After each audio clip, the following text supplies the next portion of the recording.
Hi, I'm Cathy Allison. I'm from the suburbs of Cincinnati. My pronouns are she, her, and I self-identify as a trans woman. So I live in the suburb of Wyoming on the north side of Cincinnati. Prior to that, I lived in Hartwell. Prior to that, I lived in Camp Washington. Prior to that, I lived with my parents. My mother is from east of Portsmouth. My father is from Marion, Ohio. They met at Rio Grande College, which is also northeast of Portsmouth. And they got married in 1950, 9 months after my mother's mother passed away. So they were married for 32 years. And in 1985, my father was 52, and he went to the hospital with what he thought was a heart attack. His father had died at the age of 52, but not from a heart attack, from cancer. But it kind of freaked him out. And he came out of the hospital and told my mother that he didn't love her anymore. He wanted a divorce. He fell in love with someone who was working at the hospital, which was the same hospital he worked at. So, that was kind of stupid. My mother wanted to do counseling or something to keep the marriage together. He said no, he wasn't interested. At that point in my life, I had been married 6 years, and there was only one secret I had kept from my wife during those 6 years, and that was this. And so I came out to her very poorly. When you don't have any scripts to follow, you make some really stupid mistakes when you come out to people. She was not very happy about the whole thing. She was like, well, this is not what I signed up for. And I'm like, yeah, I understand.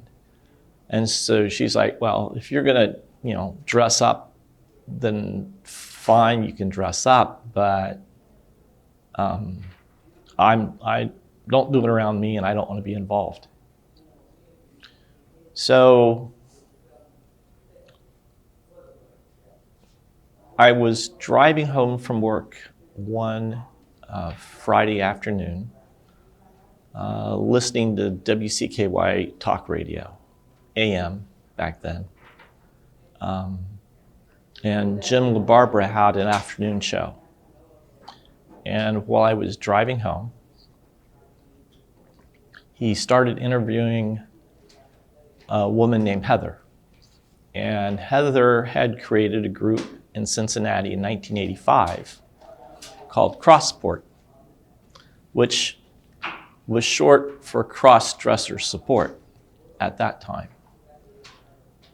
And of course, all this was, before the internet.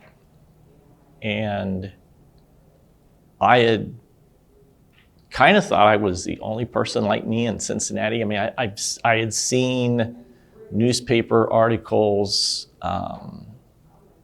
from the late 50s and early 60s about people who had surgery to change their gender. But I'm like, holy crap, I'm not the only one. There's a whole group of me here in Cincinnati where nothing ever happened in Cincinnati.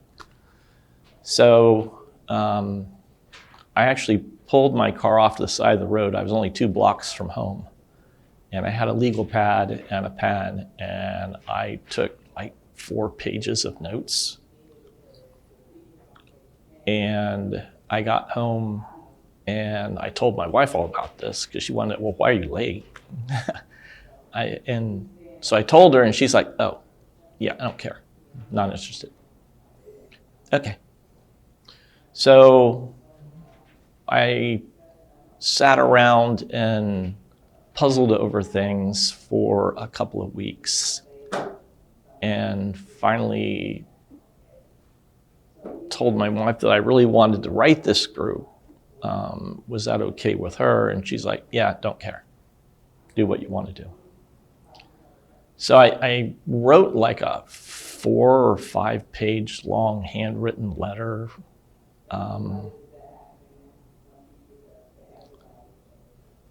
We didn't have word processors in 1987. And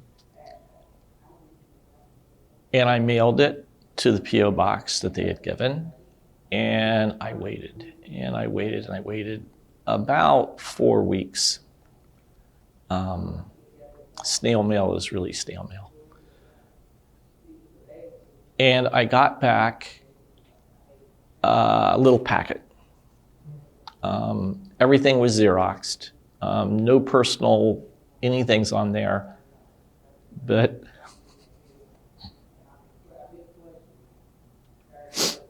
it answered every question that I asked in my letter. So I'm like, holy crap, these people know what they're talking about.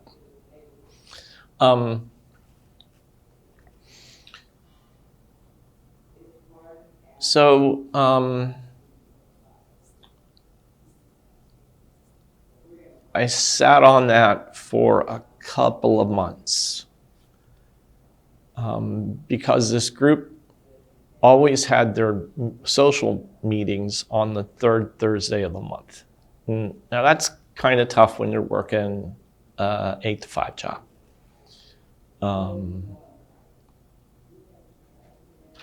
And then one week my wife was going on a garden tour with a friend of hers. And so she was going to be out of town. I said, is it okay if I go to this meeting while you're gone? She goes, well, yeah, I'm going to be gone, so it's not a big deal.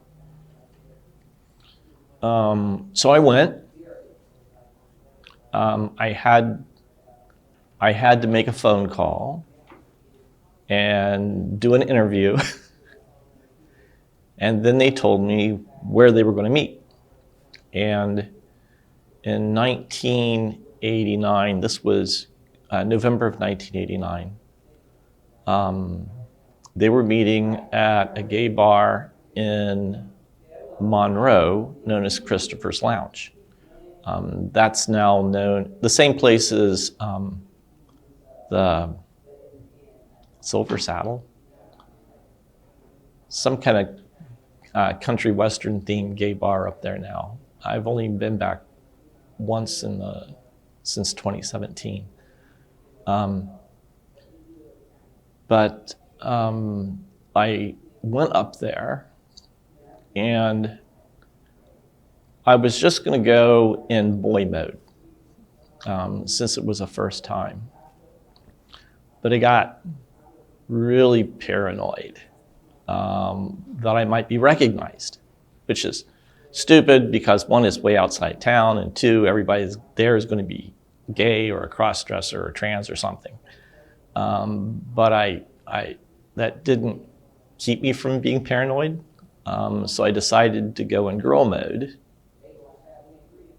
And on the way up there, I realized I don't have a name.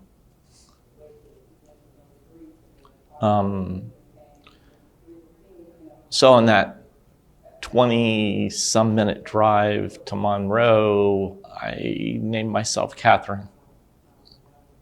And so now I've been Catherine for over 35 years. But I got up to Christopher's Lounge and met 24 people very much like me, because nobody's just like you. Most of the group was cross-dressers. There were a couple of trans women. There were a few trans aficionados who were lurking in the darkness. But I basically met 24 sisters that very first night after thinking I was alone for over 30 years. So I went back home afterwards. My wife got back home 2 days later, and I was still bouncing off the walls.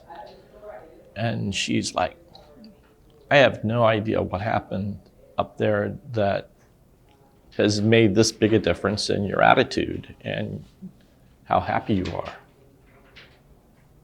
And so she's like, well, I want to see for myself. Okay. So in December, she went up to Christopher's with me. It was the Christmas party where they would bring in food. And my wife met half a dozen people she really liked. And from that first meeting, she went to every meeting with me for 48 months in a row.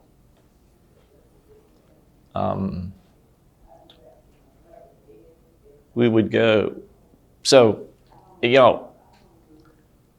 it was no longer, I don't care, I don't want to be involved. It's like, oh yeah, let's do this.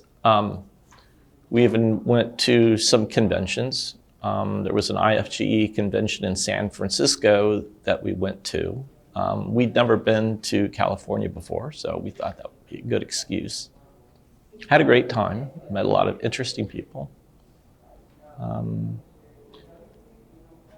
There used to be the Be All convention. Used to travel from Chicago to Cleveland to Pittsburgh to Cincinnati. I know it was in Cincinnati in 1995 and in 2000. And that was really popular in this area because it was the convention you didn't have to fly to. Every other convention you'd have to fly to.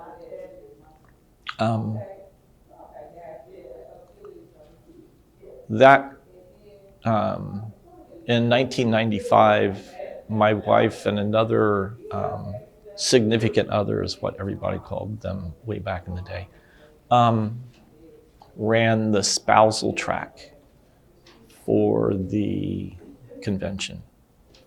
So yeah, she was really involved. She would write articles for the Crossport newsletter, which were picked up by other newsletters around the country. And at one point in time, she was considered by half the community or more to be the perfect cross-dresser's wife. So yeah, it all worked out.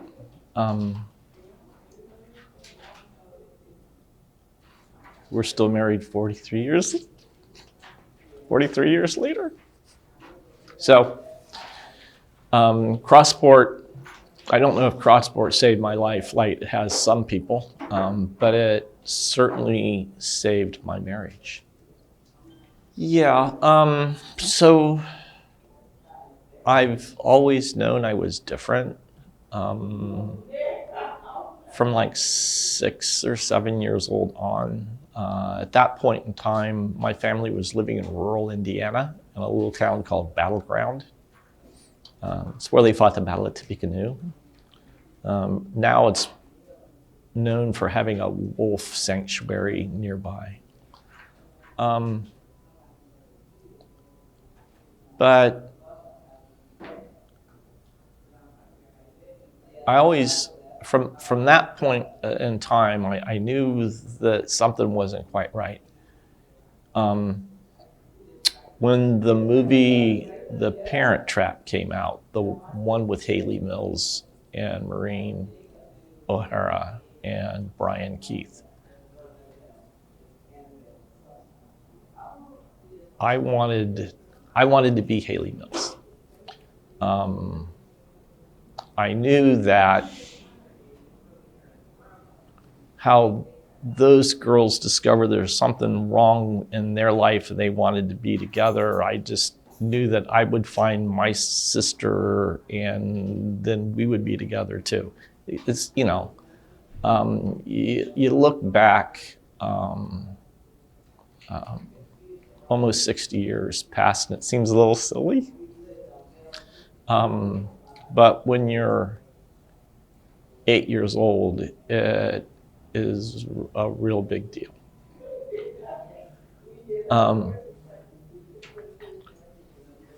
Of course, rural Indiana in 1963 isn't really where you come out to your parents very well.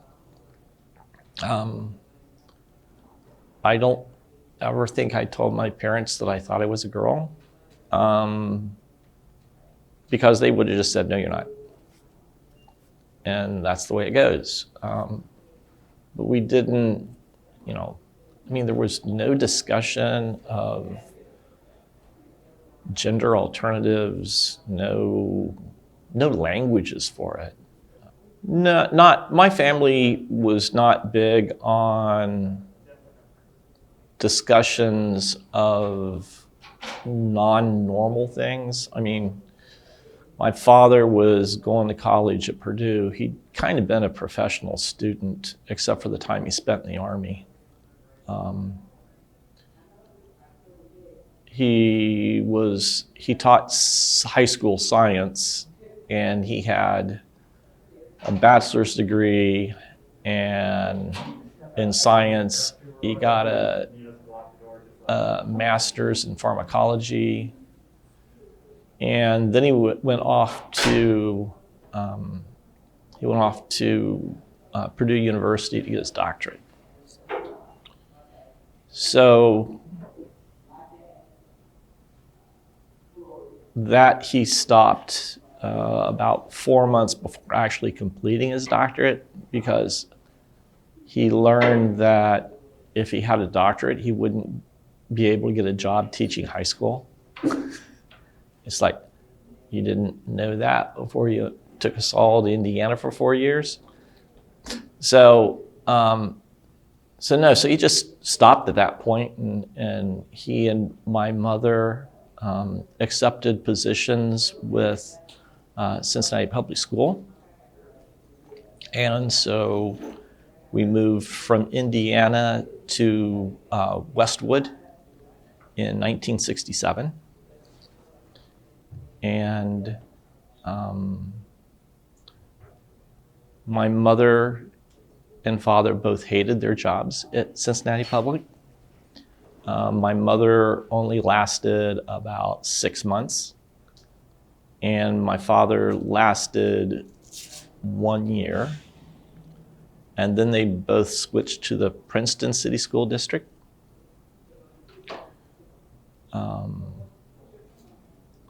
So my life growing up was, I moved after kindergarten, I moved after the 3rd grade, I moved after the 4th grade, I moved after the 5th grade, I moved halfway through the 6th grade. And so when you change schools that frequently, and you're not in the Army, where everybody else changes schools just as frequently, eventually you just stop trying to fit in.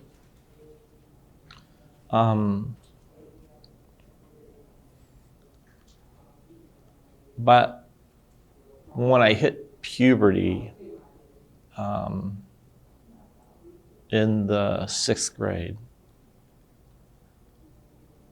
I started raiding my mother's clothes when my parents were out of town or out.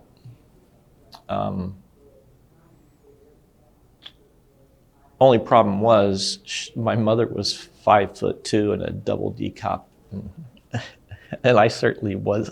I was taller and certainly not a double D cup.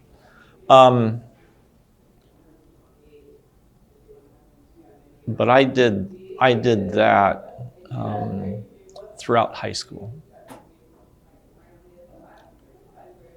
Went to college, spent 4 years in college living with guys. Really didn't have any opportunity, and so the whole thing kind of fell off the radar for a bit.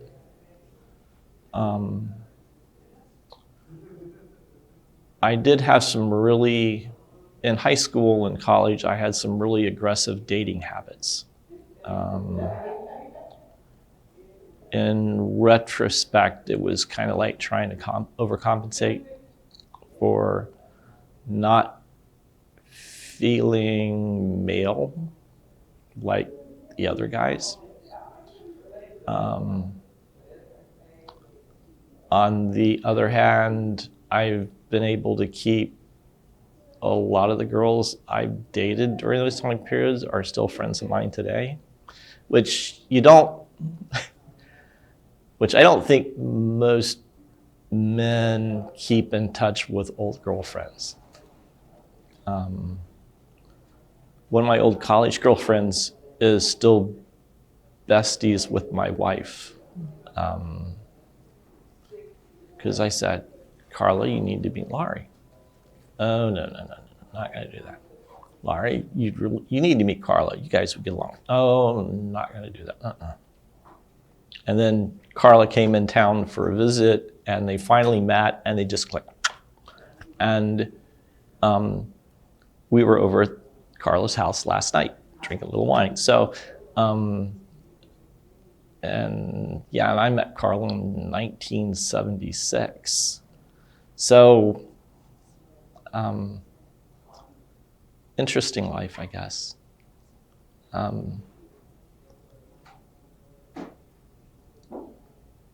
But I got married in 79 to Laurie, and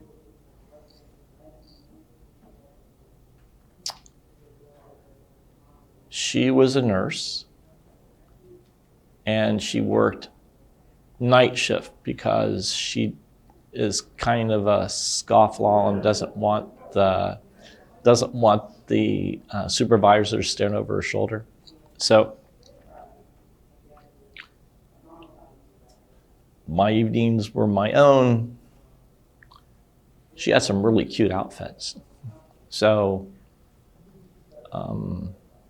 I started back up dressing again. And that was probably about 82. So when I finally came out to her in 85, she's like, well, how long has this been going on? I said, well, depends, exactly what part of it.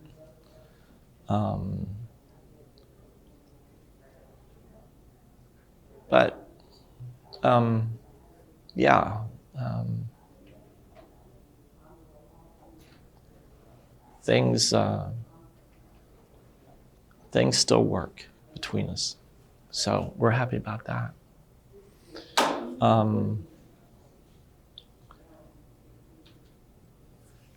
I basically ran Crossport from 1989 to 1991. Heather, who started it, decided to transition. And she ended up going to Belgium for her gender correction surgery in 1991.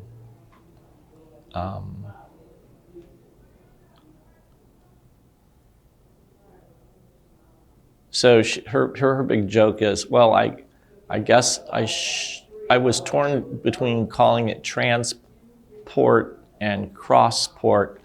I guess I picked the wrong name. So I investigated my possibilities of transitioning for a couple of years in there, 89, 90, 91. And the big killer for me was being married. No gay marriage yet. There had been cases where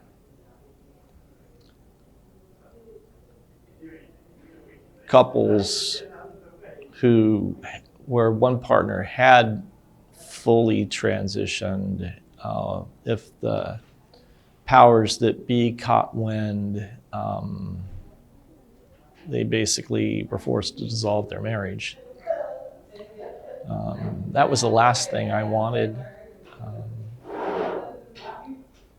So I chose not to. In December of 1991, my wife's father passed away. And we realized that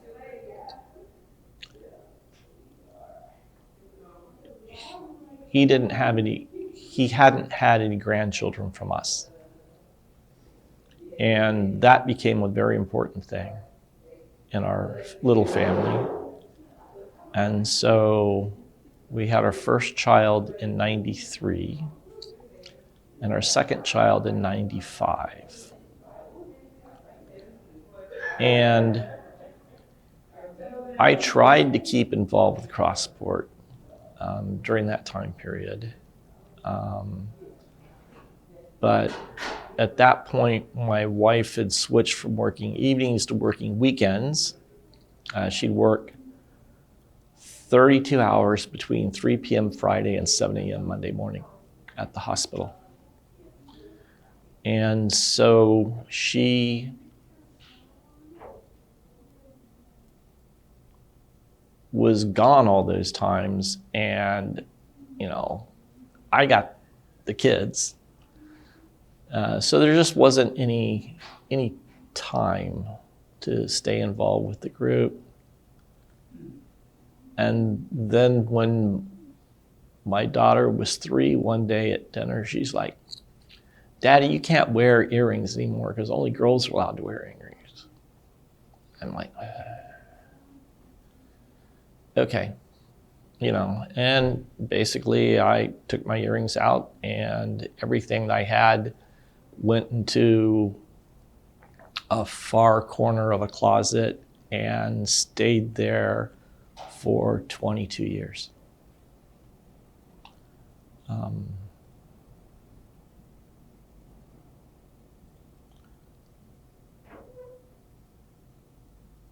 A couple of things happened in 2017. I retired after 34 years in IT in late 2016. So in 2017, we were talking about people that we hadn't seen for a while, and one of our friends who had transitioned in the 1990s came on. We're wondering, whatever happened to? Of course, now we had internet, so I was able to track her down, and we made contact. And a couple months later, her mother passed away. And she was going to be in town. So we had the idea of getting some of the old Crossport gang from the early 90s back together again. So I tracked a bunch of them down. One I had actually stayed in contact with, but hadn't talked to for, well, I knew where they were, I just hadn't talked to them for a few years. So we had a gathering at our house, and it was like 4 people from back in the day, and it was just kind of fun. And Laurie had gotten out this little book of photographs. and started showing them to people. And I'm like, where did you get that? Well, we've always had that. I mean, I had buried everything so deep, I didn't even remember that I had a photograph album of myself.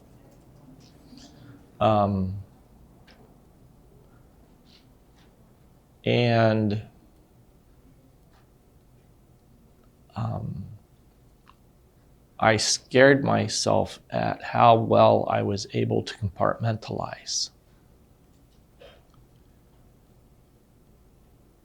And started seeing what memories I had. And I had very few.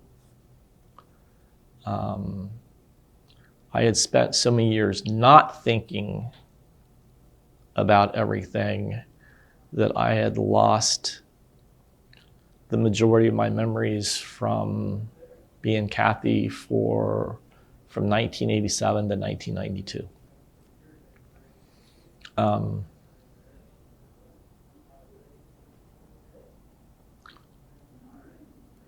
In an effort to try to remember as much as I could, I started tracking down old copies of the interview newsletter that Crossport put out. Because I edited that from 89 through 91. And I know I had written a lot of stuff and written about a lot of experiences that I had. And so I was able to get back memories from those. I was able to get in touch with old friends, and we talk about things that we had done. I'll never get back all the memories, but I think I'm pretty solid with the majority of them at this point. It just took months. I ended up making this giant project of, I had reached back out to the Crossport group in early 2017. My wife goes, I know you've really missed the whole Cathy thing, and now that the kids are out of the house, you should take that back up again. And I spent about 3 months trying to figure out, can I be me again? I came out at 30, went back in the box at 35. I'm 60. From 1987 to 1992 or 3, I was probably dressing 2 to 3 days a week. Crossport had their monthly meeting, which was on the third Thursday. But I had a couple of close girlfriends that I would go out with.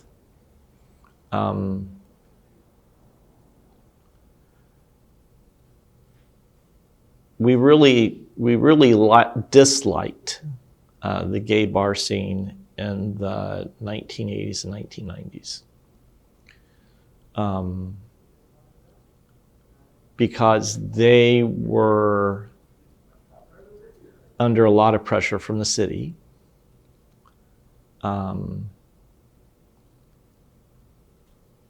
And so they really policed the bathrooms. If you were assigned male at birth and you went to a gay bar, the employees there made sure you used the men's room. And the thing about every gay bar in Cincinnati in that time period, there were no doors on any of the stalls. None. Because they didn't want two guys going back, closing the stall door and having a good time. That's one of the reasons. Did you know that one of the reasons Cincinnati has a dearth of public bathroom toilets downtown is because in the 1960s 60s, they shut them all down to prevent homosexuals from abusing them. I learned that while doing some research from October of 1964 to November of 1974, it was illegal in Cincinnati to dress as the opposite gender in public. You actually, in order to keep from being arrested, you had to have a certain number of male garments on. So, you know, it's just weird. But back to the gay places.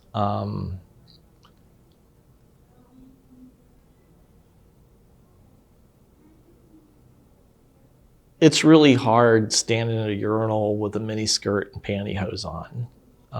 But that's what we had to do, and it didn't matter which bar it was. The gay bars that we went to were Christopher's Lounge up in Monroe. We went to Golden Lions a couple of times, but the older gay dudes there didn't seem to like a bunch of dudes in dresses hanging out. We went to the subway downtown. That was a lot of fun. I once had a guy offer to fly me to La Jolla. I said, well, I'm married. And he said, well, bring him too. Around the corner from the subway in the alley was a leather bar. And they didn't let women out at all, period. You had to be all butch and leathery and hairy and stuff. So I didn't qualify for that one. There was a lesbian bar up in Clifton, Corryville, called the Copa. It was just off a short line. And we would go there a lot. We used to call it the land of short, squat truck drivers, because all the lesbians that went there wore flannel shirts, work boots, blue jeans, and some kind of headgear. So if you saw anybody in there in a dress, you knew they were a member of the trans or cross-dressing community. But even there, you know, the bathrooms were enforced and the stalls doors were off. But, you know, they basically ignored us when we were there.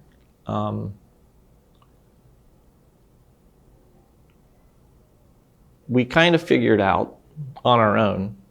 We always wondered, well, why are there only truck driver lesbians here? Where are the, you know, back then they called them lipstick lesbians. Where are those girls? And we figured it out. They were at the straight bars, letting guys buy them drinks and going home together. So that's what we started doing. We would go to Corvettes up in Sharonville a lot. But we hit pretty much all the nicer hotel bars. I once had a guy ask me if I played volleyball, because he had a co-ed volleyball team and he was looking for a tall female volleyball player to join his team. It was cute. He was cute too, but I was married, so.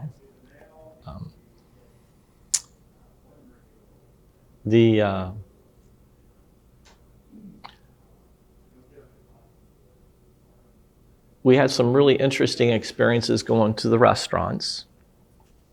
There was a Chinese restaurant along Reading Road that we would go to, and I went there with my friend Jennifer, and she and I are about the same build, same height. Her hair was jet black, and the wig I was wearing back then was a dark brown. And so we went in there one night, and the little Chinese woman behind the counter, she must have been all of like 4'7". She looks up at us. She gives us a little squint. She's like, "You sisters?" We looked at each other and go, "Yeah." She was happy as hell that she had figured it out and showed us to our seat.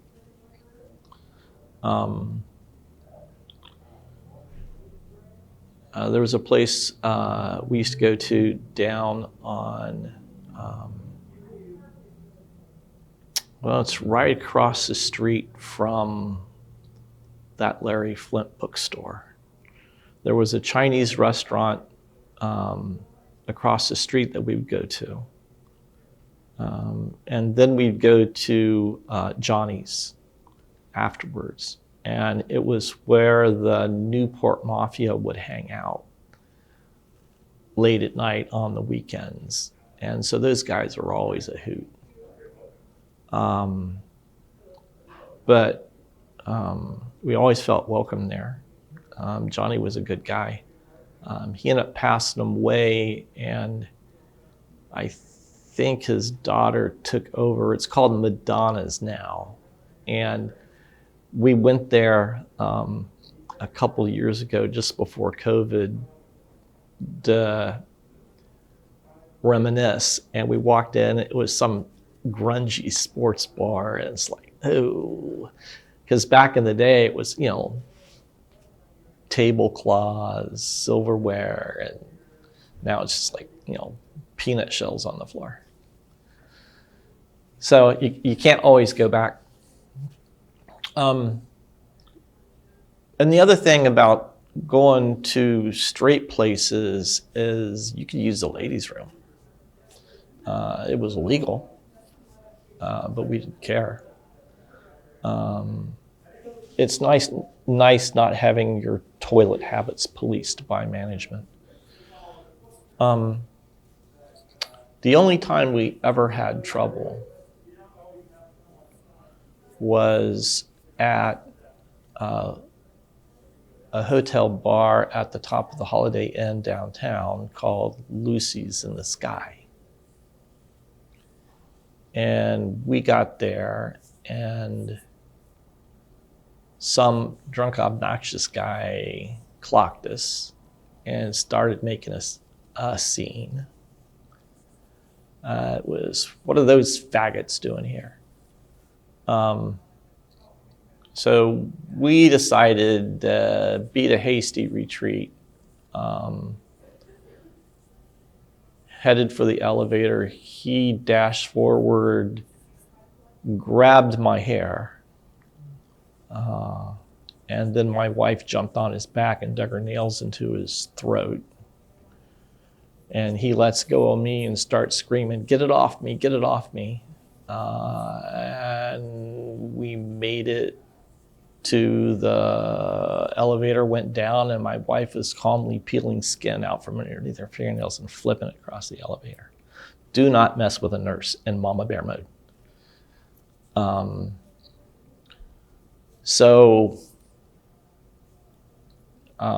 That's really the only time I was physically assaulted in that time period. Of course, you were careful where you went. I would never, in that time period, I would never gone to a Walmart. I go to Walmart now, it's not a big deal, but 30 years ago it was.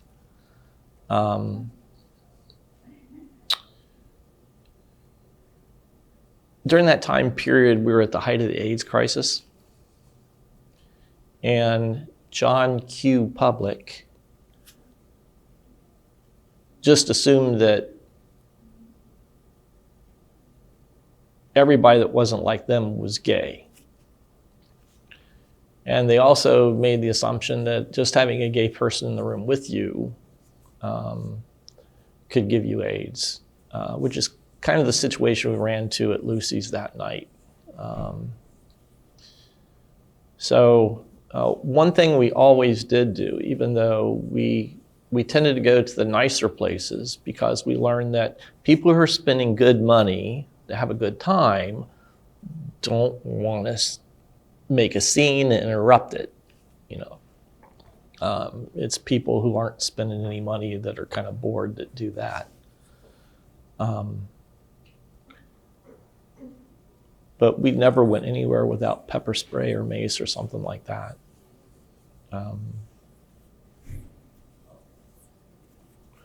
One time I was at a convention in Cleveland, and I had gone to a local shopping mall with another girl from the convention. And we were going up the escalator, and two black teenagers were coming down the escalator. And right after they got past this, I heard one of them go, "Look, Malcolm, police." Because they just assumed, if we were guys in dresses, we had to be the police.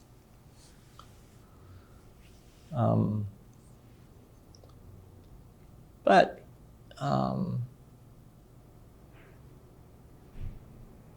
lots of interesting stories from those days, I guess. So, how did the gay community, how did the LGB respond to the T in the 80s and 90s? Mostly complete and total disinterest. Not a whole lot of outright hatred, except for here and there. We would invade their spaces and they'd pretty much ignore us. Occasionally there'd be a trans interested fella who would try to make friends. But we got more interest from men who were in the hetero spaces than we did from the gay spaces. So it was always validating to have a guy hit on you, but my wife would have looked poorly at me taking up with them at that point. She probably would still be not very happy if I took up with some fellow right now. So monogamy is a safe institution to hide in. Because the AIDS thing was going on, Crossport had a liaison person to the AIDS Volunteers of Cincinnati group. And I fulfilled that for about 6 months. It was really interesting going into a room of gay men, all of whom are white, all of whom are middle-aged, all of whom are wearing suits,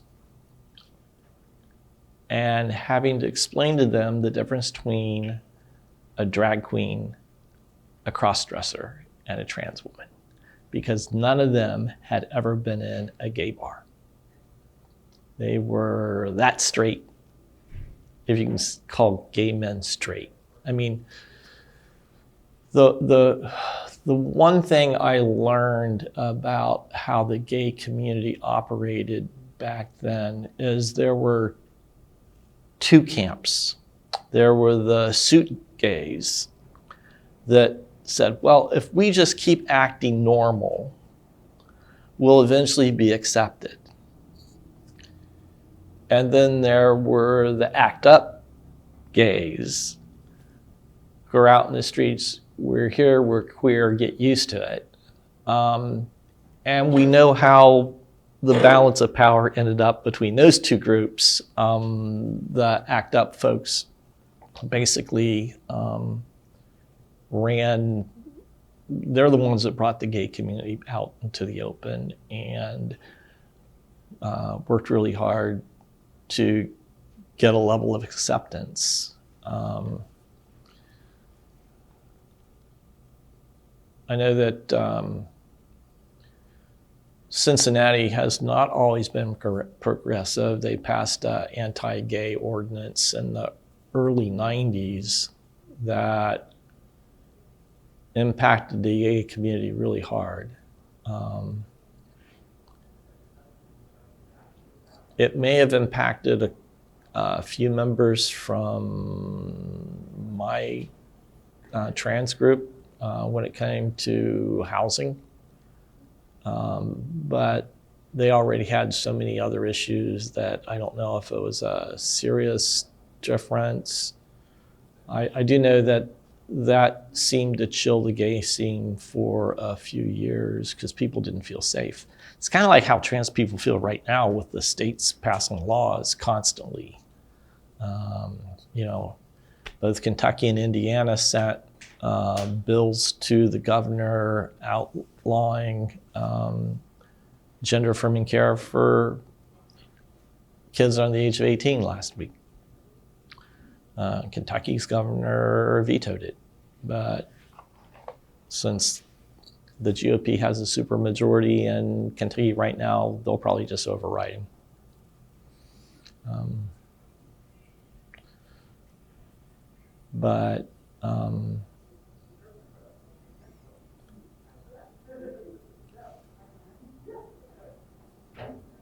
So I would guess that for the most part,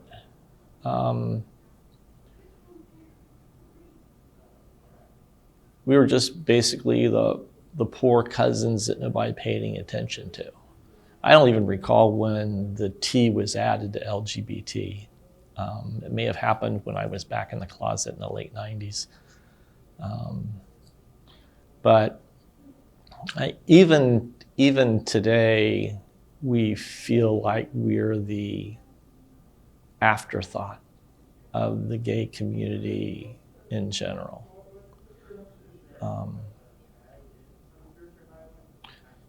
We've got some really good allies in the gay community, but the gay community as a whole just really doesn't seem to care. So I can understand that. I mean, right now the trans community is where the gay community was 20 years ago. I mean, and the fact is there's 10 times as many LGB people as there are T people. So they've got a critical mass as well.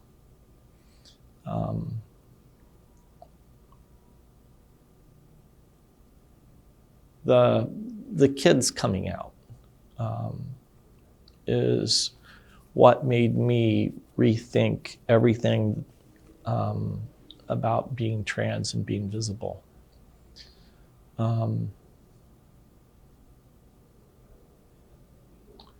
Much like the ACT UP people and their existence forced society to deal with gay folks. The existence of trans children is forcing society to deal with trans folks.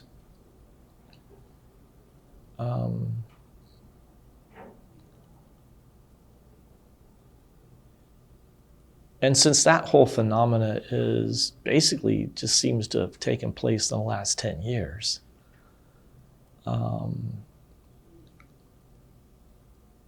it was never an issue growing up because we were so binary, there wasn't even a concept of it.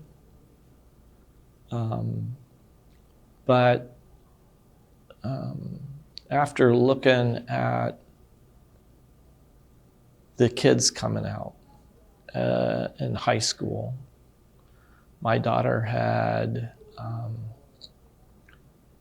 2 trans friends in high school, one male to female, one female to male. And she graduated from high school in 2011. And those kids got pushed back from the school system.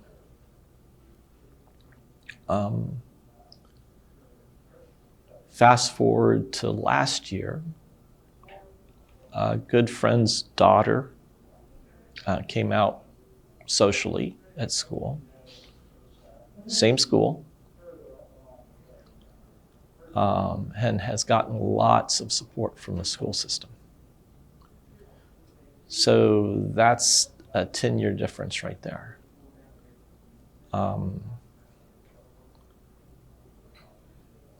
But the problem with children is they can't vote.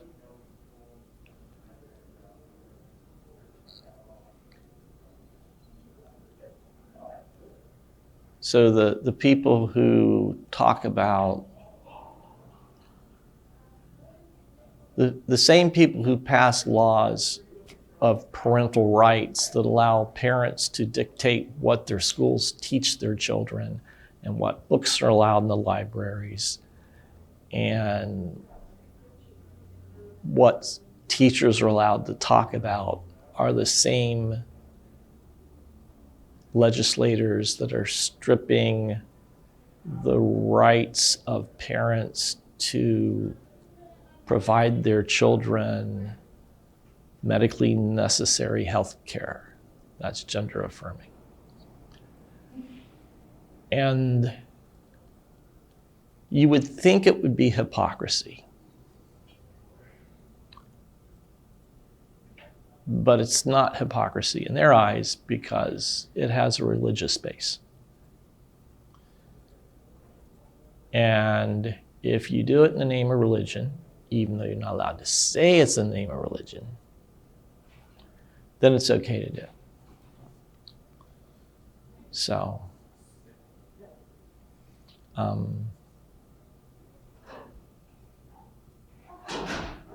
that's all I'm going to say about that. I think I wandered far afield from where we originally started, but the trans scene in Cincinnati was always fairly insular. And it's always been really expansive as well.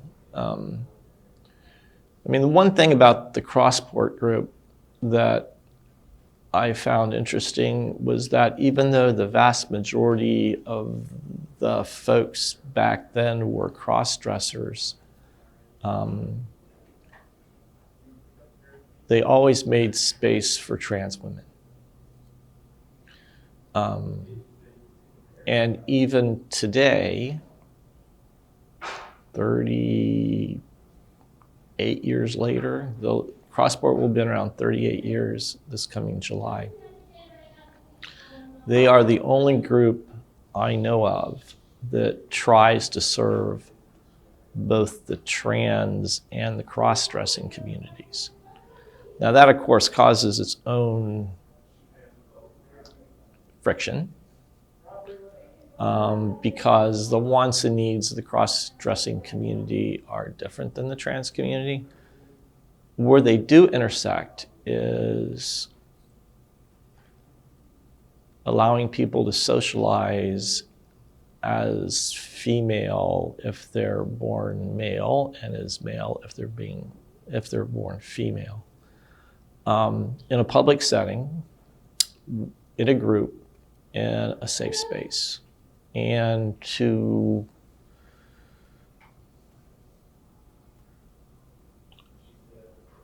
the best thing about Crossport is it's a temporary group. Some people stay around for years. But the majority of people outgrow it. You know, once they become socially apt as a gender they didn't grow up as, then they spin off on their own and have a great time for the most part.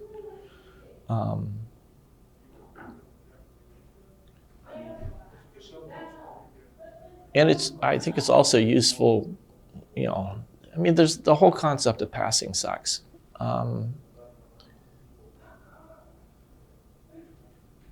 My joke is 30 years ago, I used to worry about passing in public, but now I just worry as passing as 50. But there are a lot of people that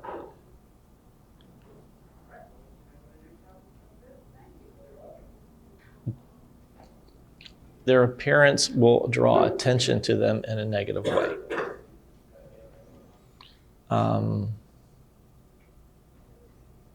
Crossport's a good group for them too.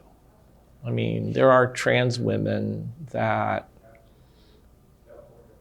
go to the Crossport meetings months after month because they don't have to worry about how they appear.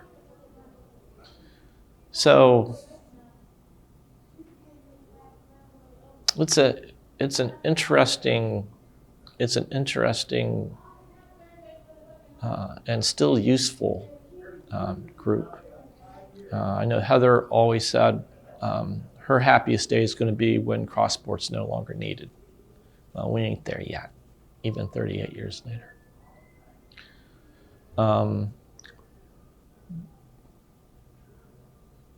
So when I joined in 1987, Crossport was like the only game in town. The meetings in Monroe, even though we're on a Thursday night, at the Christmas party, there'd be 70 people there. They would come in from Indianapolis, from Columbus, from Lexington, from Louisville. A couple of girls came in from Huntington, West Virginia. So groups started spinning off of Crossport that were more local. IXE was in Indianapolis, and it ran for a little more than 30 years. Can't remember the name of the group out of Columbus, but we'd go up there, they'd come down. We'd go to Louisville, they'd come up. So yeah, so a lot of it all revolved around safe spaces, which primarily meant drag bars. So, because everybody figured, well, if they do drag at that gay bar, then, some guy in a dress will be accepted, 1470 up in Dayton was popular. At one point, they banned cross-dressers from their bathrooms, and the Crossport organization had to go up and have a confabulation with them, and at first, well, basically what they ended up doing is they said, well, yeah, we were wrong. So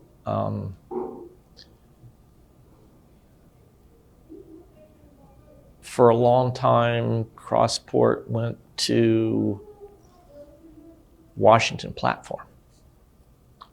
And they were there, the board met there once a month, and then the group met there once a month.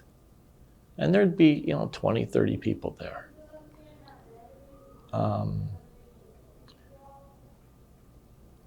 And then a cis woman complained about those people in the ladies' room. And even though the group had been going to Washington Platform for 5 or 6 years, they all got banned out of the bathroom. So that's the last time anybody from Crossport ever went to the Washington Platform. I saw that they closed a couple months ago.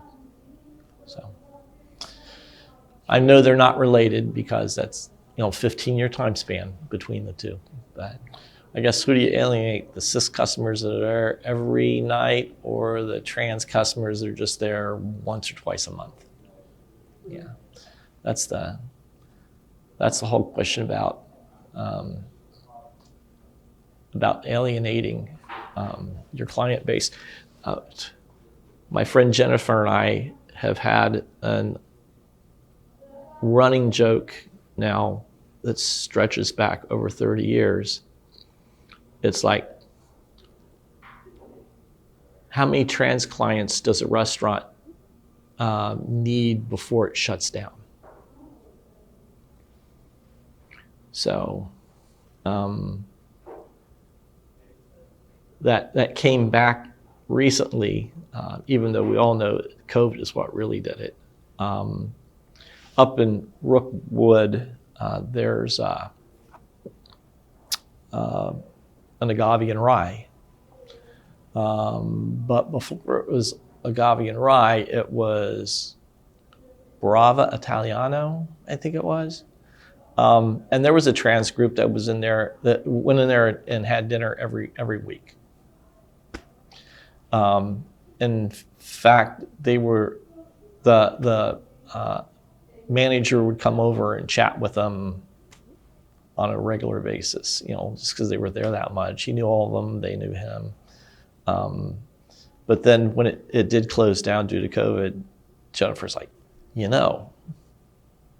they hit that number of trans people, and that's why they're gone. So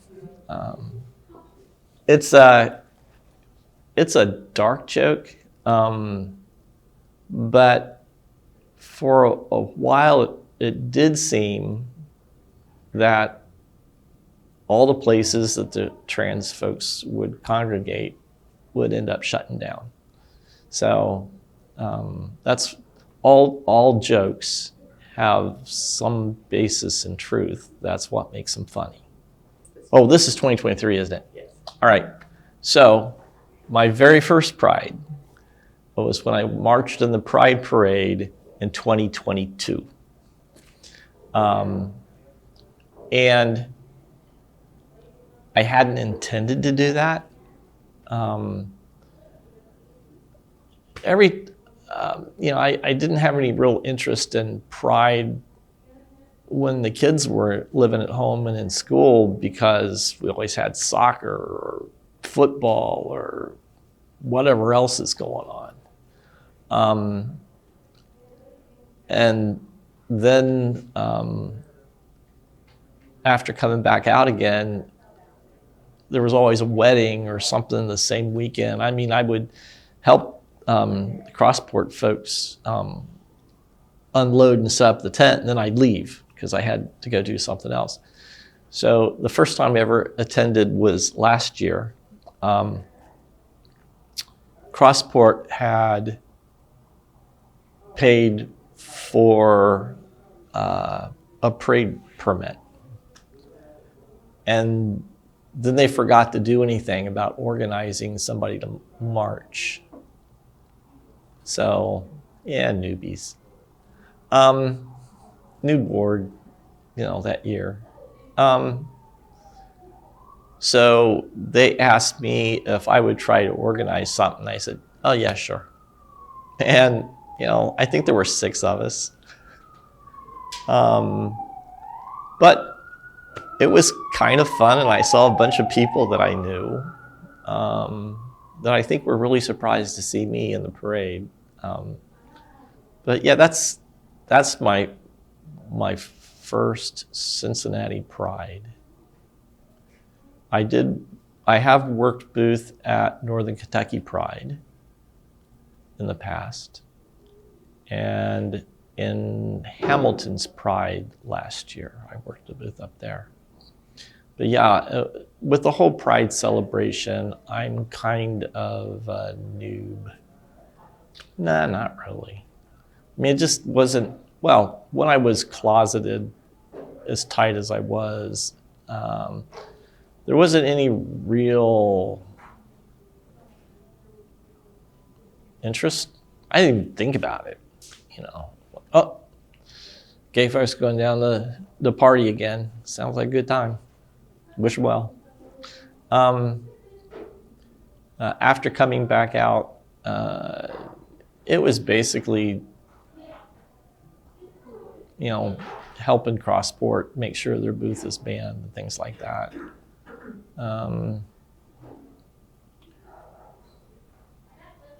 They're going to be down there again this year, but I don't think Heartland's going to be down there. I don't think they'd have the manpower to man a booth at Pride this year. So it'll be the first time they've missed in a long time. Yeah, most of the trans organizations in town form because of a personality conflict with a previous trans organization. So again, Crossport was pretty much the only game in town for a long, long time. And sometime after, between 2010 and 2017, it got taken over by a group of, this is going to sound kind of rude, a group of old Catholic trans women from the west side of town who had this concept that, well, if you're a trans woman, you have to like men. And if you're a trans man, you have to like women. And what the hell is this non-binary crap anyway? That's it. It's just crap. So,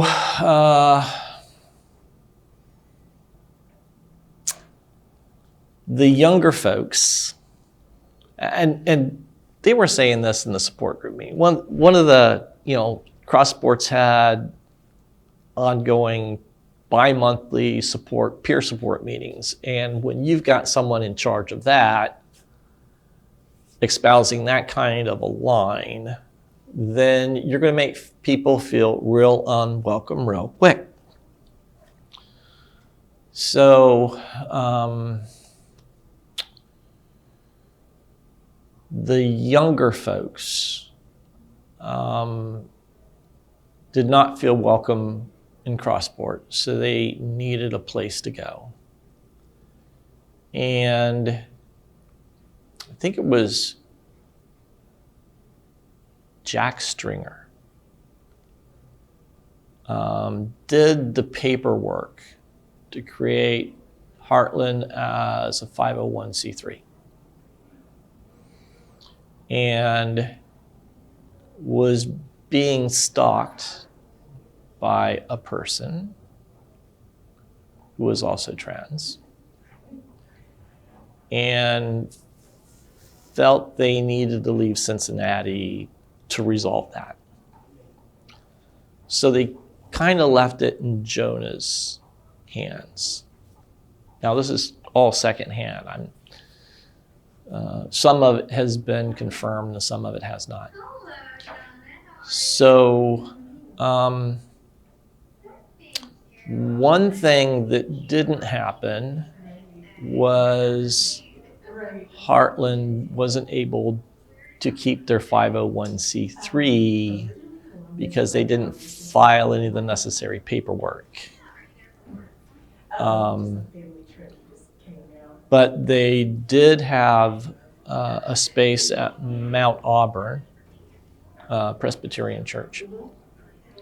The one safe space for trans people was taken over by a gay organization.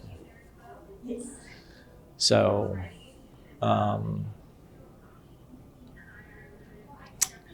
yeah, there's bad feelings in the trans community about that whole thing. So Jonah ended up inheriting the Heartland organization, and for a while they were getting a grant, an annual grant of like $4,000, I think, which they used to pay rent and stuff like that. But that ended and they weren't able to get it restarted because they were not a 501c3 anymore. And then COVID started, and they weren't using the space at Mount Auburn Presbyterian. And so the decision was made for at Mount Auburn that they wanted to go in a different direction.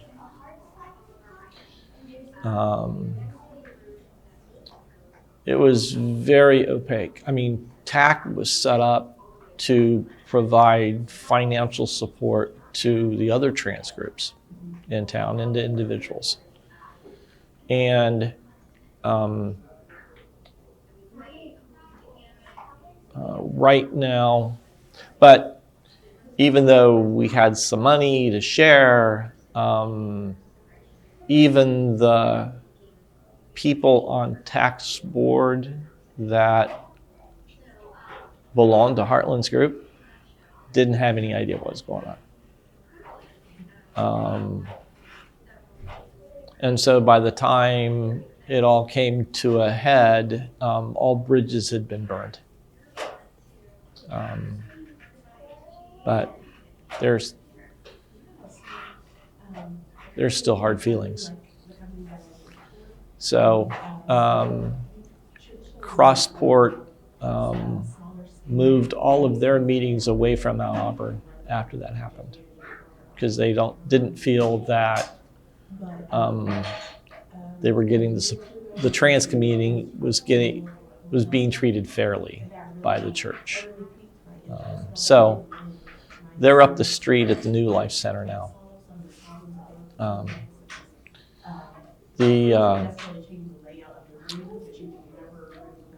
And then there's Transcendence, which is no longer existent.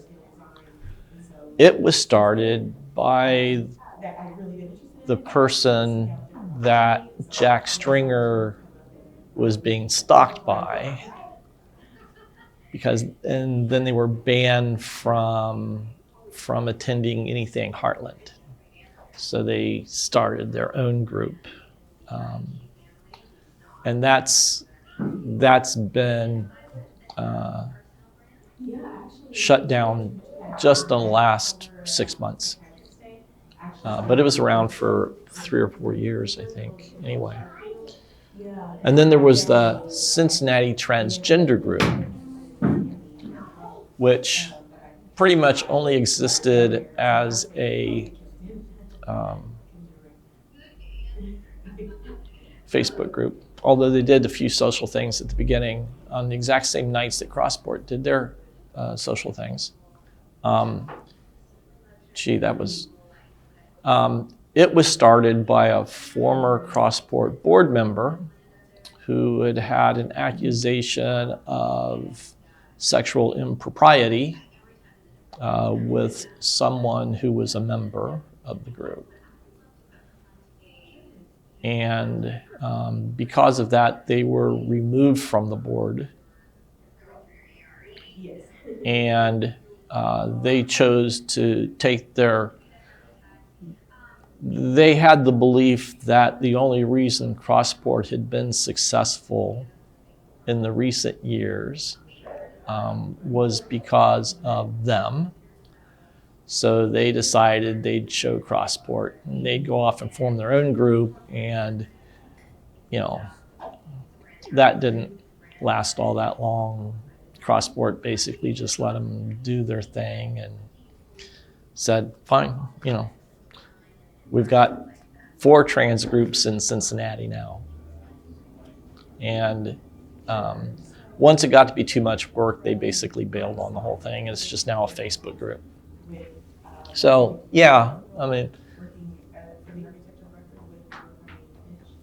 so we're back down to just Crossport and Heartland. So one thing that Crossport has always had that Heartland never had is dues. It used to be that in order to get the newsletter, you had to pay your dues. In 2017, the decision was made to make the newsletter free to everybody. And that was part of that's my fault. Basically what happened is when I came back out in 2017 and I went to my very first Crossport meeting after 25 years almost, my wife and I met them down at a restaurant in Newport, and at 58, my wife was the youngest person there, and there were 8, including us, there. And so I'm going from meetings that had 20 and 30 people, average age 35, to 6 people, average age 60. And I'm like, this isn't right. And then I learned that the person that Crossport had in charge of both their newsletter and point of first contact was a cis woman whose side gig was a BDSM dominatrix. And I'm like, what the hell are you people thinking?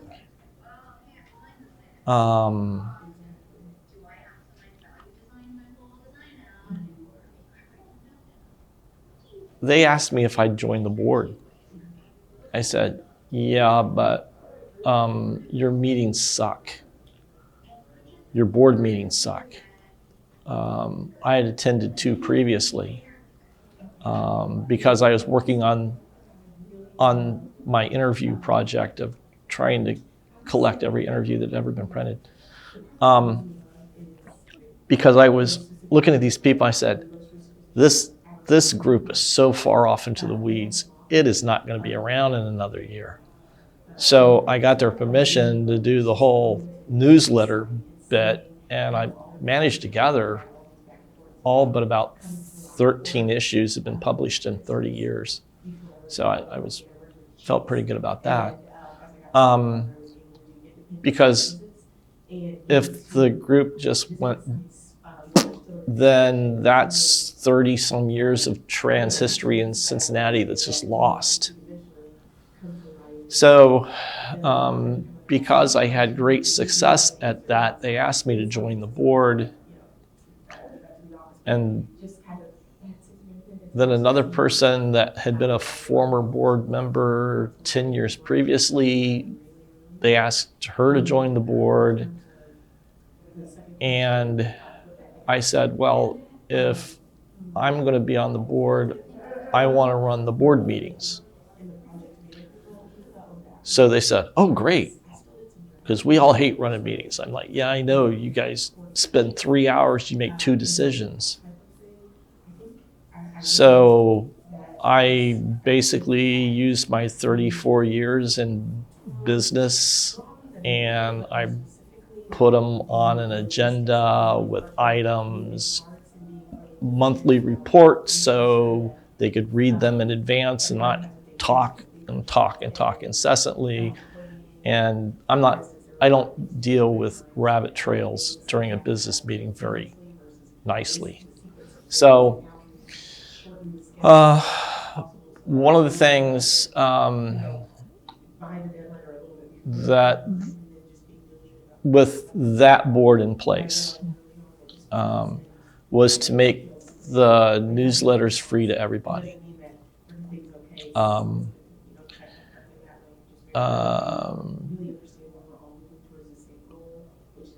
there were other things done. I did a deep dive into whether or not Crossport could be a 501c3 or not, and the answer ended up being no, because of membership lists. Because it was of prime importance for Crossport's membership list to remain private at all times. That means it would never be anything other than a nonprofit association. So we did a deep dive into the legal aspects of what constitutes nonprofit association in the state of Ohio, and the number of bylaws changes were made and policies instituted that they're an actual real working nonprofit association now, whereas in the past they were like, well, we're not really anything, we're just like a social club. It's like, no, you collect money, you're, you know. So, so now they still have the dues. They give out little trinkets to people like name tags if they contribute above and beyond the minimum amount. They've lowered the minimum amount to $20 since right now they don't actually have a newsletter. The last newsletter editor did it for 3 years, did a great job, but you can't do that job more than 3 years. I know I did it for 3 years and I burned out. So they've got a little thing they send out every month, but it's, you know, interesting. That it's so much easier sending out a monthly newsletter via email than printing it out on a laser printer, taking it to get it 125 copies photocopied. 4 pages front and back was your limit because that's all you could do on a first class letter. And then you'd have a party at your house where hopefully 5 or 6 people would come over and you'd collate, staple, fold, stuff, stick on the mailing addresses, stick on the stamps, and then haul all that off to the mailbox. That in itself was a 4-hour process, even with 4 or 5 people helping. So now you can just push a button. So we said, well, let's just make it free to everybody. So, yeah. But Heartland never has had a fundraising mechanism of their membership. They're like, well, everybody's just too poor. You know, well, some people, if you ask them, they can donate. So right now,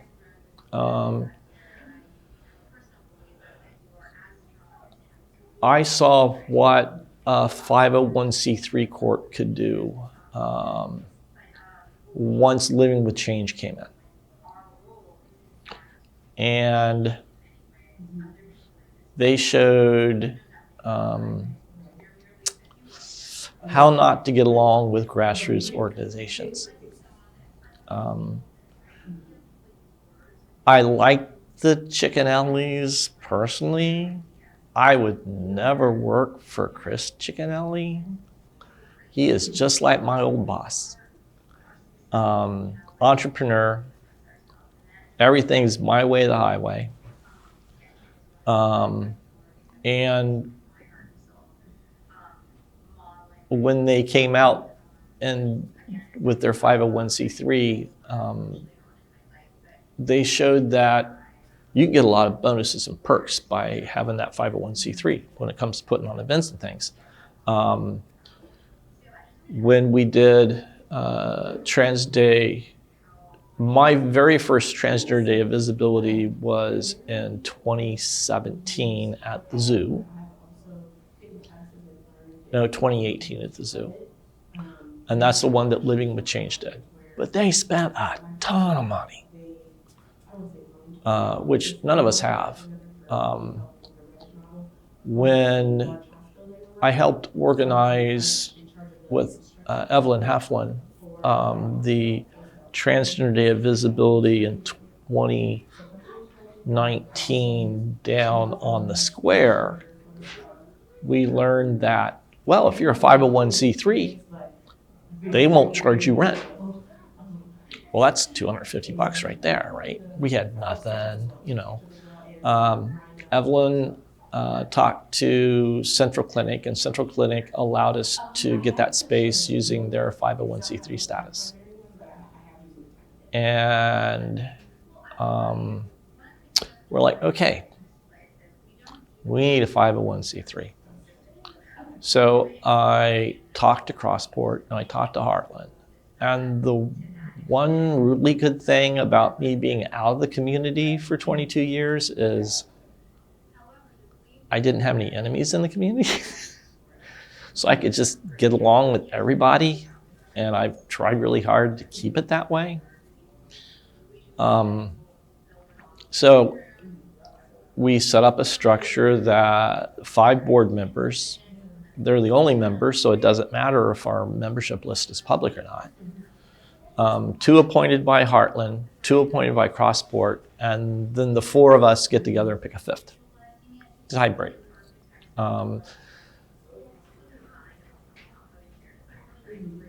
Anything we decide to do is by majority vote, but at least 1 member of each group, Crossport and Heartland, has to approve. So it can't be 2 Heartland and the independent, yes, Crossport, no, that doesn't work.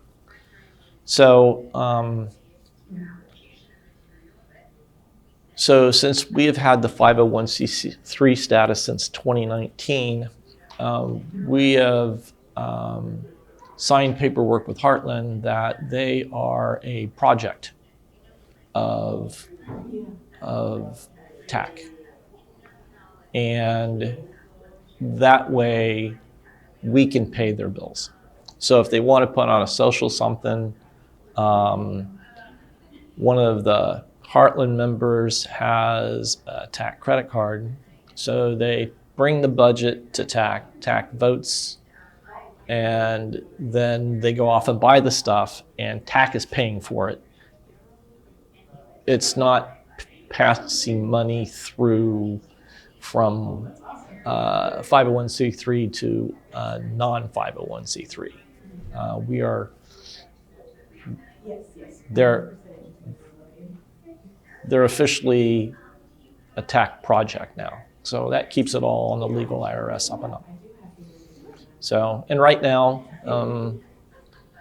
our Heartland Fund has a fair amount of money in it because people have been able to make tax-deductible donations to Heartland, to the Heartland Fund, since they're a project. So the Transgender Advocacy Council has 5 funds: General Fund, Trans Day of Visibility Fund, Trans Day of Remembrance Fund, the Transgender Emergency Fund, and then the Heartland Fund. We've offered the same advantage to Crossport.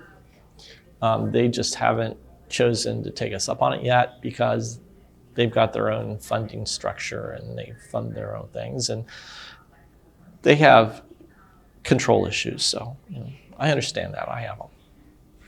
I have been given permission to at least give you what the Transgender Digital Archive has. Okay. I have a whole bunch of others that still need to be digitized. And I have some that I only have digital copies of, but they were done in Microsoft. It's one I never used. Yeah, well, they still use it. It's not PowerPoint, it's not Word, it's not Excel. It's the one that's newsletter specific. Oh, Publisher? Publisher. I've got a bunch of them in Publisher that I cannot get formatted properly to get them printed out. It always loses the last sentence of every column.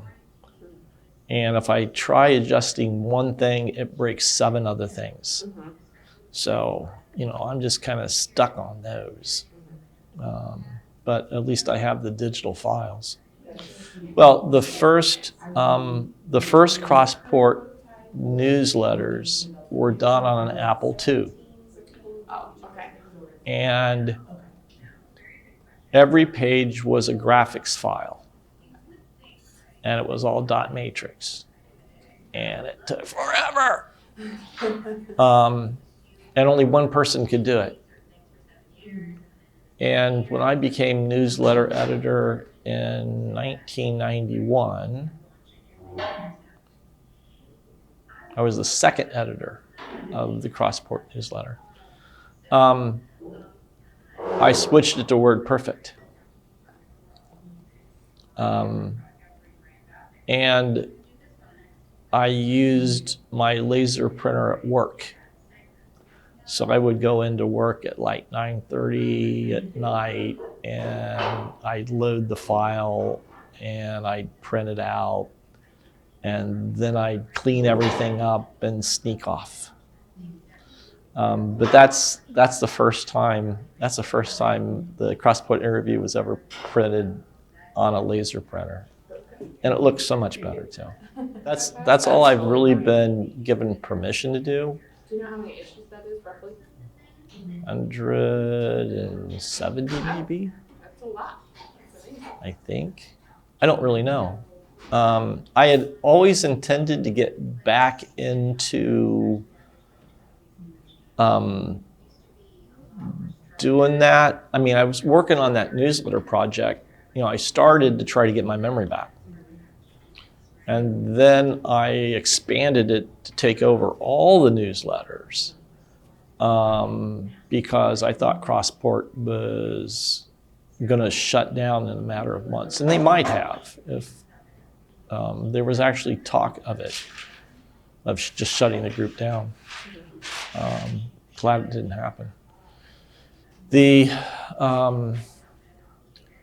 But once I got involved with Crossport's board, and then I got involved with TAC and helping organize TDUF and TDOR. I just never had the time to go back and do it. So that's what I was doing in my prep time to come back out again. I told you I spent several months just trying to figure out, can I come back out as me at 60? I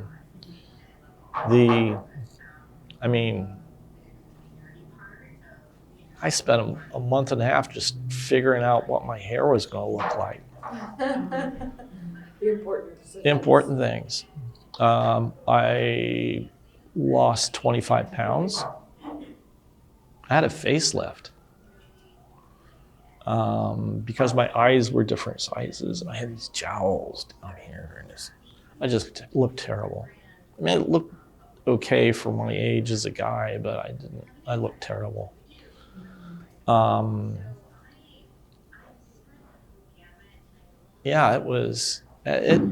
Once I finally decided to come back out again, it was 6 months worth of prep work to actually make my first public appearance.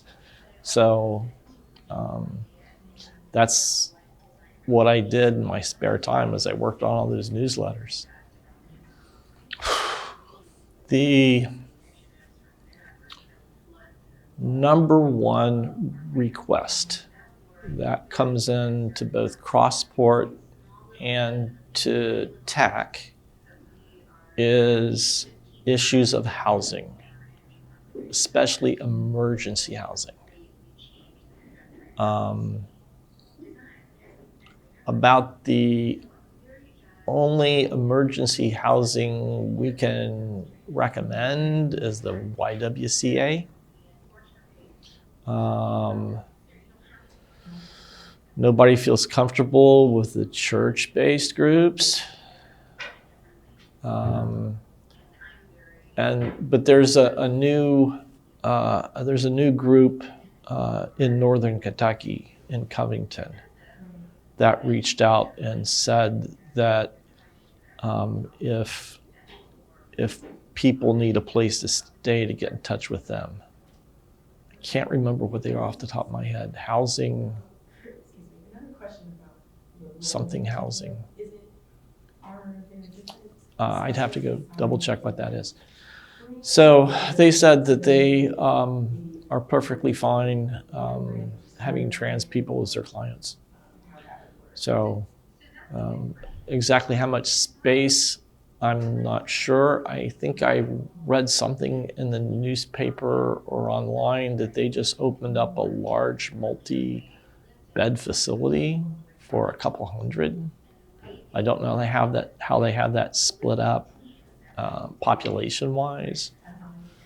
But yeah, that's the number one thing, is someplace for somebody to crash for a few nights while they get their feet out from under them. Our emergency fund, we've been doing since September of 2019. Is that right? September of 2019.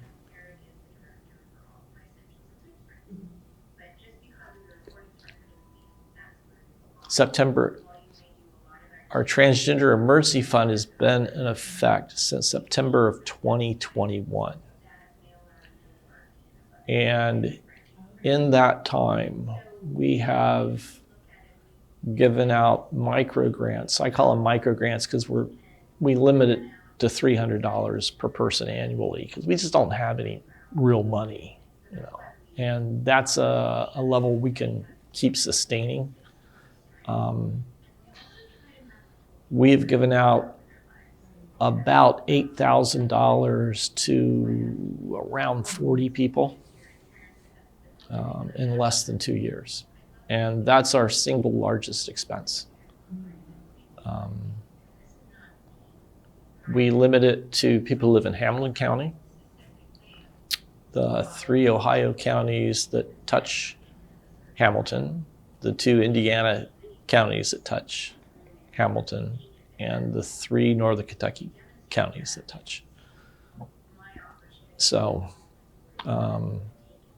we get requests from Middletown and Dayton, Indianapolis, Lexington, places in between. But we don't have enough money to give to everybody. And we have to worry about the Nigerian scammers. We get people trying to scam us for money. I think that the most I ever had were 9 requests on one day. So, you know, we have rules in place to keep that from happening. They have to submit a valid state ID of some kind. I've seen some really, really bad Photoshops of Kentucky driver's licenses. And that's really pretty much it. If they have an ID that's valid, but the zip code on the ID is from outside our area, like Columbus or Lexington, then we say, oh, well, you know, your ID doesn't match, so we just need to verify that you are living in our area. So all you have to do is take a selfie in front of a, you know, street sign or a local business. And usually when we do that, if they're a scammer, they just get really angry and say, well, if I have to jump through all these hoops, it's not really worth it. I'll get my money from somebody else. We say, okay, we're fine. Go ahead. So that actually takes a fair amount of time to wade through the bad players. So, and that's one of the things that I end up doing because, again, I've got the time. The trans community would like to have a trans-safe, trans-specific space. But it would have to be run by a group that's a group like TAC that's not in the day-to-day support and politics going on between all the different groups.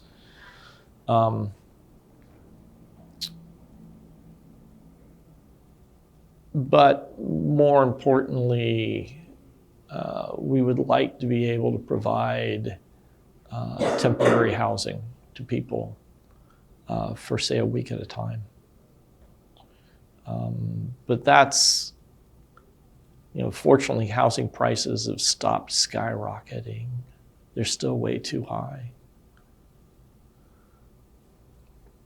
A house that I bought in 1979 in Camp Washington for $16,500 recently sold for $182,000. That's just crazy, because it's still in Camp Washington. I mean, I love Camp Washington chili. It's on the back side of the block, but it's still not a star neighborhood of any kind. So, yeah, housing is the number one. I've learned that politics tends to distort values. We always seem to have one gay Cincinnati city council person at a time. It's kind of like, can't we have two? But there's apparently not enough room for two gay egos in city council at once. So we've, Council Member Harris has been easy to work with. Previous council member, yes, Chris Seelbach was not as easy to work with. He was always very open. You can, I'll do this for you, I'll do that for you. And you ask him, and then a month later, you'd ask him again, oh, I forgot, or this came up, or that came up. And after 2 or 3 asks, you'll either get it or you just give up and go on. But he's no longer in politics, I understand. So yeah, Councilmember Harris has been fine to work with. Denise Treehouse has been really easy to deal with. But Hamilton County Commissioner's role is very limited.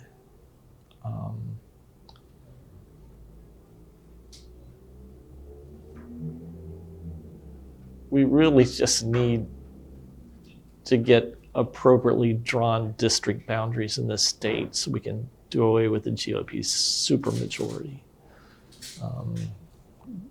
But short of that, there's not a whole lot else that can be done, because the people who are passing the anti-trans laws are doing it for both political calculation and religious reasons. And there's no reasoning with them, because they don't want to reason. So there's a protest in Kentucky against the gender care law going on today. So I know there's a group that meets, a group of trans people that meet at the Sharonville Library once or twice a month. They're being aided by someone who was a former Trans Ohio board member that does a program called T-Talks. I don't recall what their name is off the top of my head. This group is another one of those splinter groups that got pissed off at somebody and went off and formed their own group. They are having a protest on Friday at 5:30 at Hoffner Park in Northside. So even though that person and I have not seen eye to eye on some things, mainly their behavior, it's on the TAC page. Because, if they're going to do good work or try to do good work, I'm not going to let personality get in between those two. So, yeah. When I came out a second time in 2017, compared to what things were like in the 1990s, it was like everything is rosy, hunky-dory. It's really nice not having all the gatekeeping that used to be. I had my legal name changed last year. I just walked in and talked to the magistrate and affirmed that I wasn't doing it for nefarious purposes or to avoid paying bills, and I got my name changed.